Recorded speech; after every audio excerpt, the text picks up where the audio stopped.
Hey everyone, and welcome to RUBIN'S Mind Lab, where we break down the latest research into what it really means. Ever wonder why some things feel so much scarier to face than others? And why sometimes we just can't help but run away from problems? Well, this new study has a really cool framework for thinking about that. What researchers here have developed is basically a new way to measure how people avoid things. They noticed that avoidance is a huge part of many mental health struggles, especially anxiety, and that there are different types of avoidance. You've got the kind where you run away from something right now, like jumping out of the way of a car, and then Therese, the kind where you try to stop something bad from happening in the first place, like not going to a party because you think you'll be embarrassed.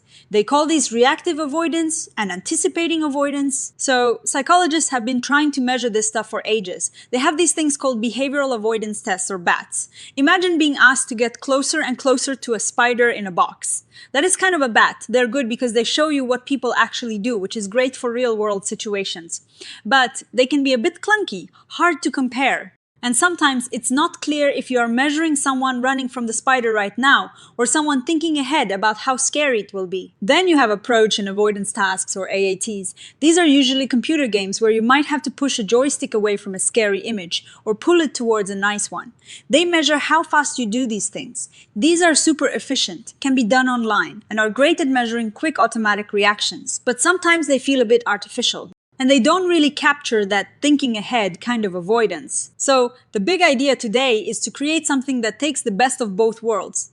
This new framework they've designed is a computerized system that tries to get the real-world feel of BATs, but with the efficiency and precision of AATs. And crucially, it is designed to tell apart those different kinds of avoidance, the immediate escape and the preventative planning. They actually built this framework with two main parts. The first part is for measuring that immediate runaway now, kind of avoidance, which they call reactive avoidance. Think about it this way. When something scary happens, you feel stressed out and your heart races. This makes you want to get away from it fast. You are not really thinking much, you are just reacting. This study tests this by showing people something aversive, like an unpleasant sound or image, and seeing how long they can stand it before they escape, or stop it themselves.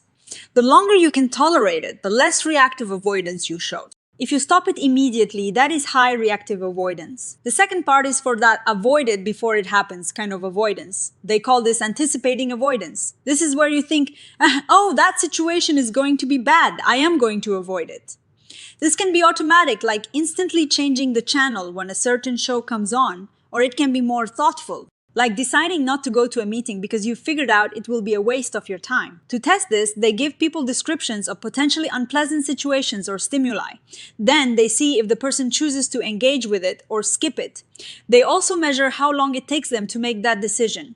A quick decision to skip suggests automatic avoidance, while a longer, more thoughtful decision might point to reflective anticipation. And what is really neat is that they use fancy math called item response theory, or ERT. Now, I know that sounds super complicated, but think of it like a really smart way to figure out how hard a stimulus is to tolerate or avoid, and how good each stimulus is at telling people with different avoidance levels apart. It is like a sophisticated fluco meter for their measurements, making sure the results are reliable. To show this all in action, they used an example with misophonia, which is a condition where certain sounds trigger really strong negative reactions. They created a test called the MBAT. For reactive avoidance, they played unpleasant sounds and measured how long people could endure them. For anticipating avoidance, they described annoying sounds and saw if people chose to listen or skip. And what they found was pretty exciting. The MBAT, built on their framework, seemed to reliably measure these different kinds of avoidance. The computer-based approach meant they could collect data quite efficiently. And the advanced statistical models helped them trust the results even more. The reliability, which is basically how consistent the measurement is, was really good for measuring how long people could stand things, and pretty good for their other measures too.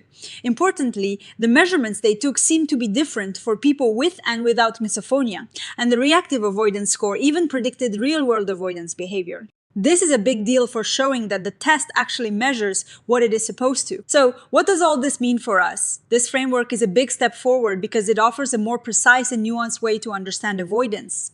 Instead of just saying someone avoids things, we can start to say this person tends to reactively escape from scary situations, but they're good at planning to avoid things beforehand, or vice versa.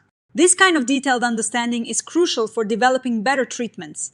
If we know how someone avoids, we can tailor therapies more effectively. For example, if someone struggles with social anxiety, knowing whether they mostly run away from social events in the moment, or if they preemptively cancel plans, might lead to different therapeutic strategies. It could also be used to track progress in therapy. If someone's reactive avoidance scores go down, it might mean exposure therapy is working. Now, like any study, there are some limitations. The quality of the test really depends on the scary stimuli they use. What is scary for one person might not be for another, and getting those stimuli just right is tricky. Also, the computerized nature, while efficient, might not perfectly capture the chaotic real world. Someone's reaction in the lab might be a bit different than in a real-life panic. And they mentioned that for the most complex analyses, you need a pretty big group of people, like over 300, for the math to work perfectly. Even with these limitations, though, this research offers a really valuable tool. It gives us a more objective and detailed way to measure avoidance, which is so key to so many psychological issues. It bridges the gap between simple observation and complex cognitive processes. Future research could expand on this by creating a big library of these tested stimuli, so anyone can easily build their own avoidance tests.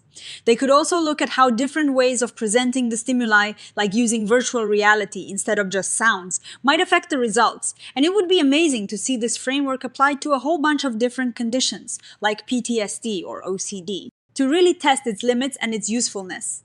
Ultimately, this work is a fantastic example of how we can use technology and smart statistics to get a deeper understanding of human behavior, especially those tricky avoidance patterns that can cause so much trouble. By dissecting avoidance into its different functions, we're getting closer to truly personalized mental health care. Alright? That's all for this episode of RUBIN'S Mind Lab. If you found this fascinating, please give this video a thumbs up, subscribe for more science breakdowns, and let me know in the comments what other research topics you'd like us to explore. See you next time.